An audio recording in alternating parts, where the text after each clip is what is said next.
আজ একটু অন্যরকম বানালাম তাল দিয়ে তাল গোলাপি পিঠা। চলুন দেখে নিই রেসিপিটা। এই তালটা আমি ধুয়ে নিয়েছি, এবার তালের থেকে তালের পাল্প বের করে নেব। এই নারকেলটিও আমি কুড়িয়ে নেব। তালের পাল্পটা আমি বের করে নিয়েছি, নারকেলটি আমি কুড়িয়ে নিয়েছি। এখানে একটি কড়াই বসিয়ে এর মধ্যে 1 গ্লাস জল দিয়ে খানিকটা লবণ দিয়ে জলটাকে একটু ফুটে আসতে দেবো। এই গরম জলের মধ্যে চালের গুঁড়ো দিয়ে একটা ডো বানিয়ে নেব। দেখুন ঠিক এরকম হবে। এবার এটাকে নামিয়ে একটু ঠান্ডা করে নিয়ে হাত দিয়ে ভালো করে মুথে নেব। আমি একটা বড় করে লিচি কেটে নিয়েছি, এবার এটাকে একটা বড় রুটির আকারে বেলে নেব। এটিকে আমি রুটির আকারে বেলেছি এবং দুটি এরকম গোল গোল করে কাপের সাহায্যে কেটে নিয়েছি।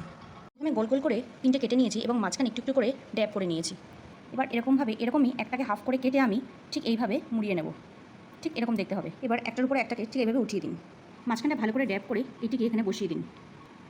এইভাবে 3 দিকে কেটে নিন। হাতে অল্প একটু জল লাগিয়ে নিন।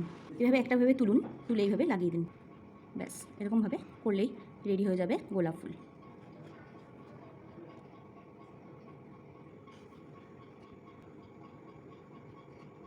দেখুন হয়ে গেছে। এবার এইভাবে আমি সবকটি গোলাপ ফুল তৈরি করে নেব। এবার একে একে গোলাপগুলো ভেজে নেব। গ্যাসটা কিন্তু একদম লো ফ্লেমে দিয়ে ভাজতে হবে। গোলাপগুলো আমার ভাজা কমপ্লিট হয়ে গেছে। তার মধ্যে আমি এই কাপে 1 কাপ চিনি দিয়ে দুধটাকে ঘন করে নেব।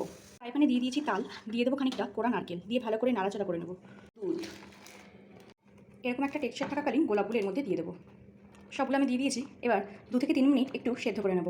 এটা আমার রেডি হয়ে গেছে। এবার বাটিতে তুলে নেব। তাল গোলাপি পিঠাটা আমার রেডি হয়ে গেছে। ভিডিওটি ভালো লাগলে লাইক, কমেন্ট, শেয়ার, সাবস্ক্রাইব করতে ভুলবেন না।